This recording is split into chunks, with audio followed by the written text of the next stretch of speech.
आकाशवाणी मध्य प्रदेश से प्रस्तुत है प्रादेशिक समाचार। नमस्कार, समाचारों के साथ मैं प्रशांत सेंगर। सबसे पहले इस बुलेटिन के मुख्य समाचार। प्रधानमंत्री नरेंद्र मोदी कल प्रदेश दौरे पर अशोकनगर जिले के आनंदपुर धाम में एक सार्वजनिक कार्यक्रम में होंगे शामिल। मध्य प्रदेश में 5 ग्रीनफील्ड इकोनॉमी सेंटर बनेंगे, कहा केंद्रीय सड़क परिवहन और राजमार्ग मंत्री नितिन गडकरी ने। भगवान महावीर की जयंती पर प्रदेश में भी हुआ अनेक कार्यक्रमों का आयोजन और प्रदेश में गर्मी के तेवरों के साथ कुछ जिलों में ओलावृष्टि और बारिश की भी संभावना। और अब समाचार विस्तार से। प्रधानमंत्री नरेंद्र मोदी कल प्रदेश के दौरे पर रहेंगे। वे अशोकनगर जिले के आनंदपुर धाम में एक सार्वजनिक कार्यक्रम में भाग लेंगे और इस अवसर पर उपस्थित लोगों को भी संबोधित करेंगे। आनंदपुर धाम की स्थापना आध्यात्मिक और परोपकारी उद्देश्यों के लिए की गई है। इसी दौरान प्रधानमंत्री ईसागढ़ में गुरुजी महाराज मंदिर में दर्शन और पूजा अर्चना करेंगे। इसके पूर्व श्री मोदी वाराणसी जाएंगे और 3,880 करोड़ रुपए से अधिक की लागत वाली विभिन्न विकास परियोजनाओं का शिलान्यास और उद्घाटन करेंगे। केंद्रीय सड़क परिवहन और राजमार्ग मंत्री नितिन गडकरी ने आज धार जिले के बदनावर में 1,352 करोड़ रुपए लागत की बदनावर उज्जैन 4 लेन का लोकार्पण किया। श्री गडकरी ने कार्यक्रम में कुल 5,800 करोड़ की 328 किलोमीटर लंबी 10 सड़क परियोजनाओं का भूमि पूजन भी किया। इस अवसर पर अपने संबोधन में श्री गडकरी ने कहा कि मध्य प्रदेश में 33,000 करोड़ की लागत से 5 ग्रीनफील्ड इकोनॉमिक कॉरिडोर बनेंगे। श्री गडकरी ने बताया कि हम मध्य प्रदेश में साल भर में 3 लाख करोड़ रुपए के बुनियादी ढांचे के निर्माण का काम पूरा करके देंगे। उन्होंने कहा कि इंडस्ट्री आएगी, इंडस्ट्रियल क्लस्टर और गोडाउन बनेंगे तो लोगों को रोजगार मिलेगा। हम मध्य प्रदेश में एक साल जब खत्म होगा तो 3 लाख करोड़ रुपए का इंफ्रास्ट्रक्चर का काम हम पूरा करके देंगे, ये मैं वचन आपको देना चाहता हूं। एक दिल्ली मुंबई से आप जुड़ जाएंगे, इंडस्ट्री आएगी, गोडाउन बनेंगे, इंडस्ट्रियल क्लस्टर्स बनेंगे और रोजगार का निर्माण होगा, गरीबी भूखमरी से मुक्ति मिलेगी। हमारा ये ट्राइबल का सेक्टर है, हमारे यहाँ के लोग खेती करते हैं और 2 बातों का मैं जिक्र करता हूं कि आने वाले समय में गांव गरीब मजदूर किसान का कल्याण करना है। स्मार्ट शहर नहीं, स्मार्ट विलेज बनानी है।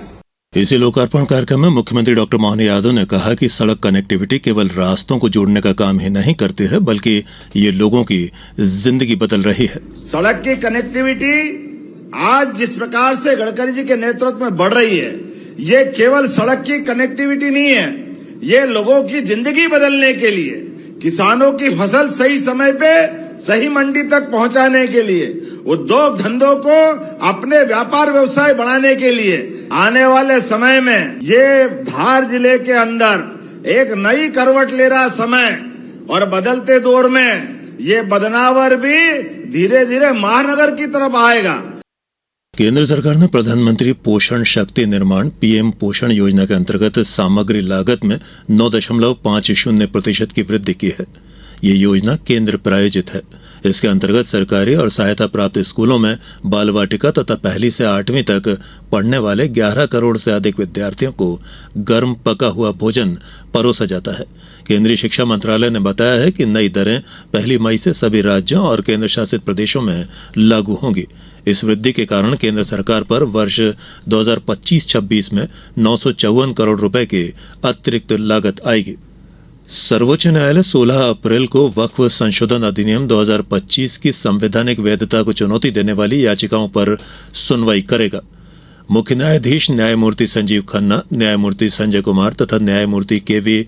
विश्वनाथन की पीठ इस मामले की सुनवाई करेगी। वक्फ संशोधन अधिनियम 2025 मंगलवार से प्रभावी हो गया था। सरकार ने इस संबंध में अधिसूचना भी जारी कर दी है। समाचारों में अब वक्त हो चला है एक छोटे से अंतराल का। ये समाचार आप आकाशवाणी मध्य प्रदेश से सुन रहे हैं। ये समाचार बुलेटिन YouTube पर Madhya Pradesh news all India radio channel पर और Facebook साथ ही X प्लेटफॉर्म पर AIR न्यूज भोपाल पेज पर सुने जा सकते हैं। इसके अलावा आप हमारी वेबसाइट newsonair.gov.in पर अथवा न्यूज ऑन AIR ऐप पर भी समाचार सुन सकते हैं। अंतराल के बाद एक बार फिर आप सभी का प्रादेशिक समाचारों में स्वागत है। 24वें और अंतिम जैन तीर्थंकर भगवान महावीर की जयंती आज देश भर में मनाई जा रही है। इस अवसर पर प्रदेश में भी अनेक कार्यक्रमों का आयोजन किया गया।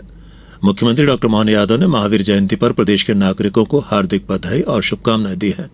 मुख्यमंत्री ने कहा है कि भगवान महावीर ने तत्कालीन समाज को मानवता, अहिंसा और सद्भावना का जो संदेश दिया वो आज भी प्रासंगिक है। प्रदेश में राजधानी भोपाल सहित डिंडोरी, नीमच, छतरपुर और देवास के अलावा अन्य जिलों से भी महावीर जयंती मनाए जाने के समाचार मिले हैं। आज जल संसाधन दिवस है। इस अवसर पर मुख्यमंत्री डॉक्टर मोहन यादव ने प्रदेशवासियों को शुभकामनाएं दी हैं।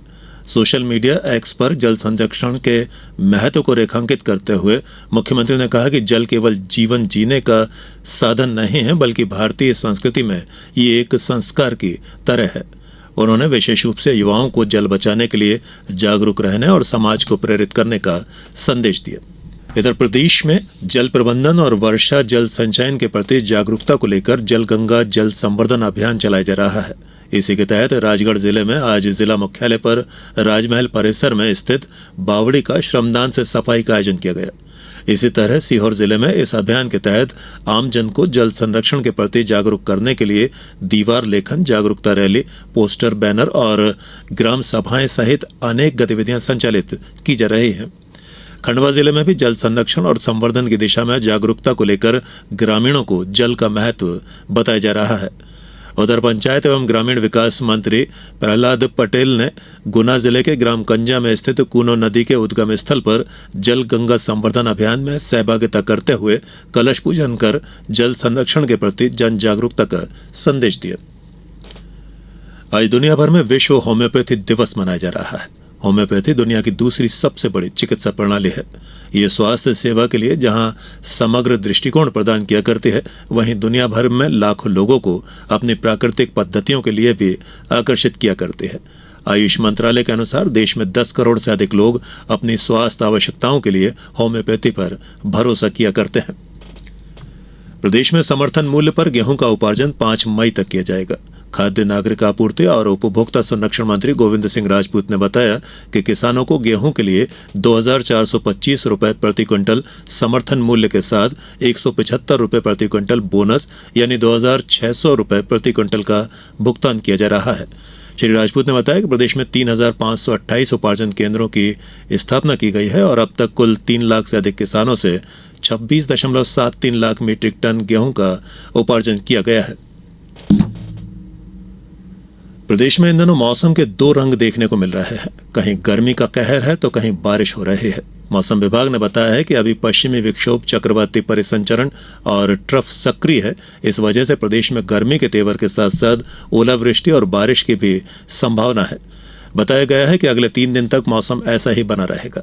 मौसम विभाग के अनुसार इस दौरान जहां कुछ जिलों में लू चलेगी तो वहीं दूसरी तरफ प्रदेश के श्योपुर, मुरैना, भिंड, दतिया, निवाड़ी, टीकमगढ़, छतरपुर, सतना, रीवा, सीधी, मऊगंज, सिंगरौली, शहडोल, अनूपपुर, डिंडोरी, मंडला और बालाघाट में गरज चमक की स्थिति रहेगी।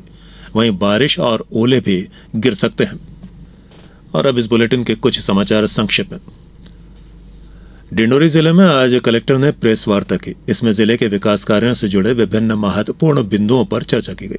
सीहोर जिले में जिला खाद्य नागरिक आपूर्ति और उपभोक्ता संरक्षण विभाग द्वारा आगामी 1 मई 2025 से स्मार्ट पीडीएस लागू किया जाएगा। स्मार्ट पीडीएस के सभी पात्र हितग्राहियों की ई-केवाईसी 30 अप्रैल तक कराई जाएगी। देवास जिले में भी जल गंगा संवर्धन अभियान संचालित किया जा रहा है। अभियान के माध्यम से जल संरचनाओं के निर्माण और गहरीकरण का काम किया जा रहा है।